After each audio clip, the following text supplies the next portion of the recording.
people are going crazy over this amplifier called the Tone Master.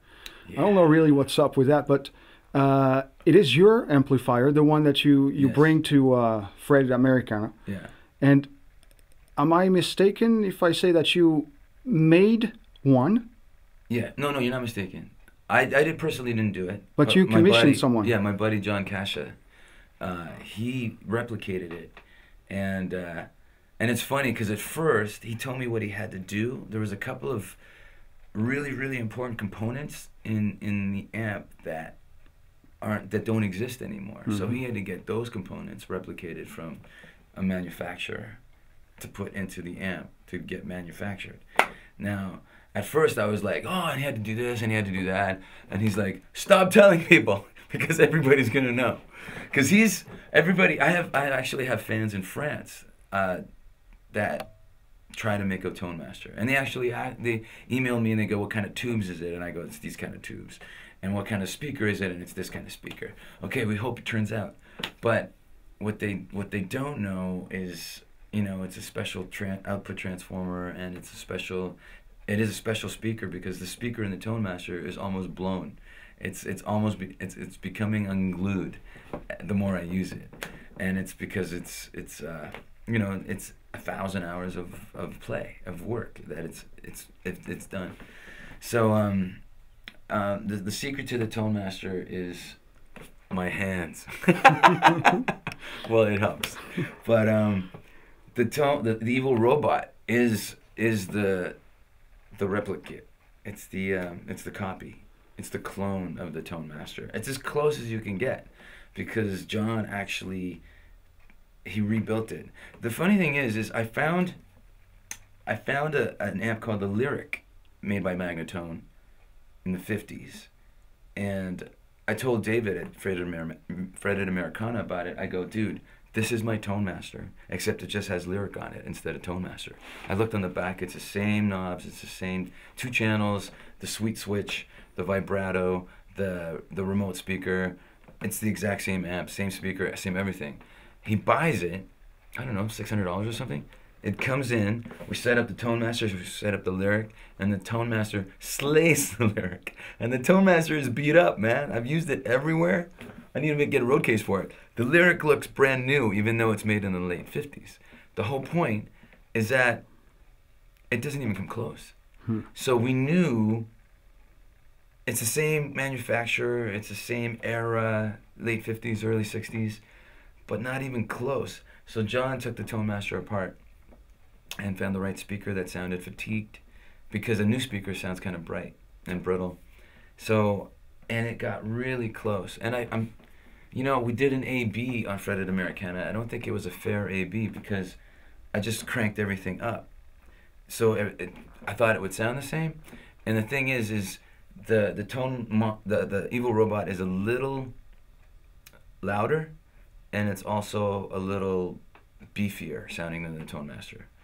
So, but I know I got it home and I took the back off because the Tone Master doesn't have a back. It kind of broke years ago.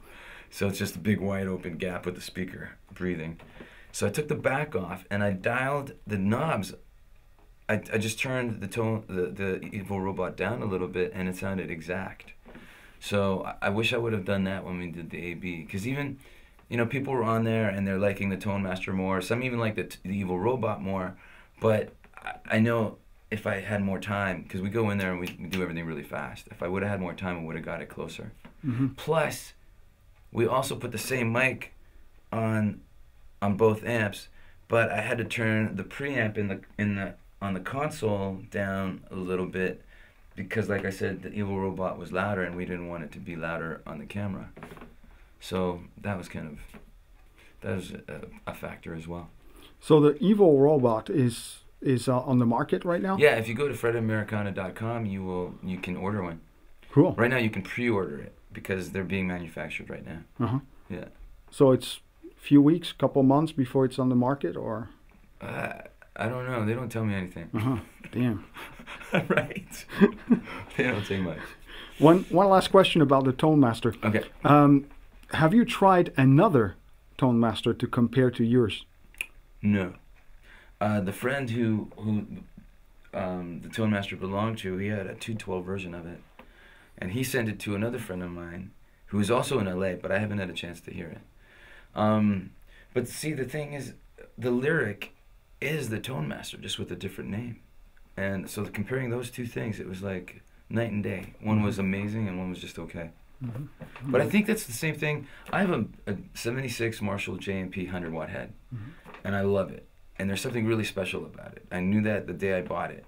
And at one point, I went to, there used to be a store at in LA called Black Market Music, and I went in there and they had 10 heads, 75, 76, 77. So I thought, hey, I'll find a backup, you know, in case mine goes down, or in case I need a head and then it goes down on tour, I can plug another one in and it's my backup. Out of those 10 heads, none of them came close to mine. So it was like, it made me feel great because it confirmed that I have a special amp, but it bummed me out because now I can't get a backup that even comes close. So it's one of those things, you know. They're very temperamental. Old tube amps are very, very, very temperamental. You know, they could be on the same line. And I even heard Jim Marshall say one time that in the 70s they were all high, and if they ran out of a component, they'd put anything in there just to get it out the door.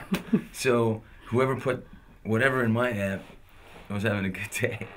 It would be trippy to find a guy who actually assembled it, huh? I know, right? Wow, damn. Or how about if you ran into the lady who wound the pickups in '59? Yeah, Gibson, right? I know. Mabel or Daisy or whatever her name was. Yeah, it's really trippy. Yeah, totally. You also working on the iPhone application.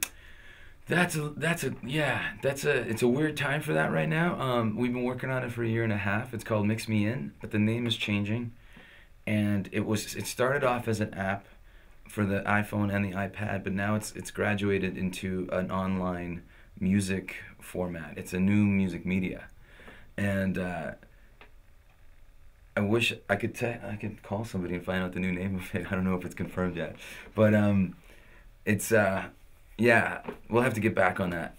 I'll email you. Okay. And I'll let you know when we have the name and what it is and where you can go find it, because it's an amazing, amazing, amazing new music experience. Because you get to take songs that you love by artists that you love and mix alternate versions of it. Because what you'll get is your main version, and then you get an acoustic version, coffee house version, an urban version, and say you're listening to it and you want the urban version with the wall of rock guitars really cranked up and the vocal straight up the middle, and you can actually throw an effect on it if you want, say radio or something, or EQ stuff.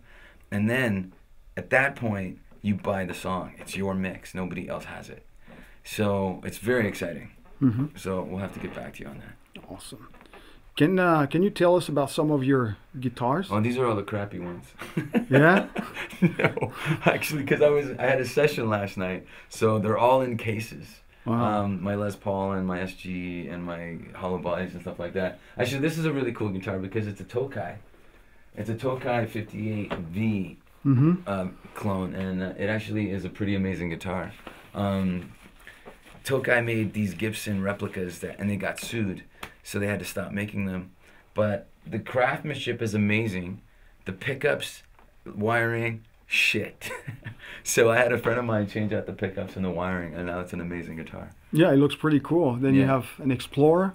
Yeah, I have. Well, this is that's an LTD FX 400, and another LTD. That's the George Lynch model. I don't know. Can we walk around? Yeah. A friend of mine made me I'm actually, you know, a huge Van Halen fan. So, oh, yeah. So he made this, and he didn't make it with the Floyd Rose. He made it with that original whammy bar that Eddie had to use back then because it was pre-Floyd Rose.